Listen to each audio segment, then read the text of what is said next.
ओशो, जिन्हें आचार्य रजनीश के नाम से भी जाना जाता है, के विचार अद्वितीय हैं और गहरे हैं। उनके दर्शन जीवन, प्रेम, ध्यान और अस्तित्व को एक नए दृष्टिकोण से समझते हैं। यहाँ ओशो के कुछ विचार देखते हैं।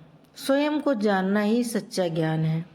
ओशो का मानना था कि सच्चा ज्ञान आत्मज्ञान में है। जब तक व्यक्ति स्वयं को नहीं समझता तब तक वह बाहरी दुनिया को समझ नहीं सकता। प्रेम और स्वतंत्रता।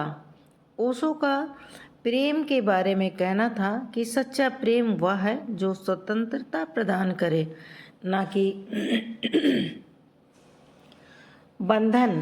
प्रेम को स्वामित्व की भावना से मुक्त होना चाहिए। ध्यान और मौन। ओशो ने ध्यान को जीवन में अति महत्वपूर्ण माना। उनका कहना था, ध्यान के माध्यम से ही हम अपने वास्तविक अस्तित्व से जुड़ सकते हैं और आंतरिक शांति प्राप्त कर सकते हैं। आधिकारिकताओं का विरोध। ओशो ने संगठित धर्म, राजनीति और समाज की परंपरागत संस्थाओं का विरोध किया। उन्होंने कहा कि व्यक्ति को अपनी स्वतंत्र सोच और समझ विकसित करनी चाहिए। जीवन का उत्सव। ओशो ने जीवन को पूरी तरह से जीने पर बल दिया। उनका कहना था कि जीवन को एक बोझ या संघर्ष के रूप में नहीं, बल्कि एक उत्सव के रूप में देखना चाहिए।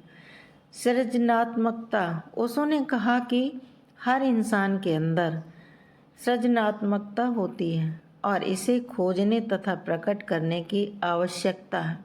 उन्होंने इसे व्यक्ति की आत्मा की अभिव्यक्ति के रूप में देखा। जीवन का अनिश्चित होना। ओशो ने जीवन की अनिश्चितता को स्वीकार करने और इसे आनंद के साथ अपनाने की सलाह दी। उनका मानना था कि अनिश्चितता ही जीवन का सौंदर्य है। ओशो के ये विचार आज भी लाखों लोगों को प्रेरणा देते हैं और उनके दर्शन के अनुयायी उनके विचारों के माध्यम से आत्मज्ञान की दिशा में आगे बढ़ रहे हैं।